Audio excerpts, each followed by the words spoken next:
कि पदार्थ में शक्ति भी ज़्यादा होती थी और मनुष्य में भी शक्ति ज़्यादा होती थी, बड़े शक्तिशाली थे। तो भोजन का भी वही था और उनकी सारी पूर्ति कल्प वृक्ष के द्वारा होती थी। वृक्षों में इतनी ताकत थी कि बस थोड़ा सा कुछ खाया और फिर भूख की आवश्यकता नहीं रहती। तो कृषि की कोई आवश्यकता ही नहीं हुई, खेती करने की करना जानते भी नहीं थे और न आवश्यकता थी। कपड़ों की आवश्यकता भी पूरी हो जाती, कोई वस्त्र बनाने वाला तो था नहीं। ऋषभ से पहले कोई बुनकर नहीं बना, न किसी ने वस्त्र बनाया, बस वृक्षों के ही जो पत्ते थे, छाल थी, उनसे ही अपना काम कर लेते। ये ज़्यादा कपड़ों का विस्तार तो ज़्यादा हुआ है और जैसा कहा जाता है कि आदमी में जैसे जैसे विकृतियाँ बढ़ी है वैसे वैसे कपड़ों का विस्तार हुआ है। तो कपड़े भी नहीं थे, खाने को मिल जाता और घर नहीं था, वृक्षों के नीचे ही सो जाते, एकदम प्राकृतिक जीवन था। किंतु युग बदला, समय बदला, स्थितियां बदली, वृक्षों की शक्ति भी कम हो गई।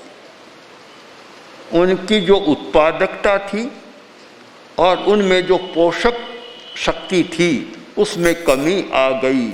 पहले जहां एक चने की दाल से काम चल जाता था, अब शायद और बहुत ज़्यादा चाहिए। इधर तो खाने की अपेक्षा बढ़ी और उधर वृक्षों की शक्ति घटी। यह स्थिति बनी, तब फिर एक संघर्ष शुरू हुआ।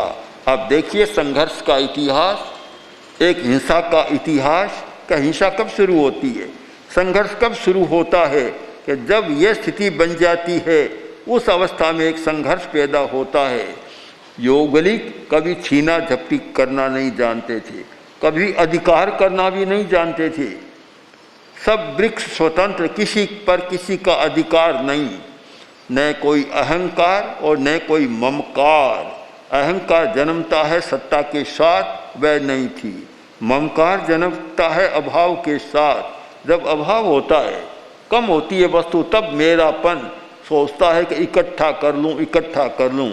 आदमी इकट्ठा करता है क्यों? कि उसको डर है कि कहीं भूखा न रह जाऊँ। लोग सोचते हैं बूढ़ा इकट्ठा न करूँ तो बुढ़ापे में क्या होगा। बात भी ठीक है, अगर नहीं है तो क्या होता है फिर। आज की स्थिति में तो ये ठीक है कि ममकार के बिना काम भी नहीं चल सकता, संग्रह के बिना काम भी नहीं चल सकता। कम से कम जीवन चलाने के लिए जितना जरूरी है उतना तो करना होता है।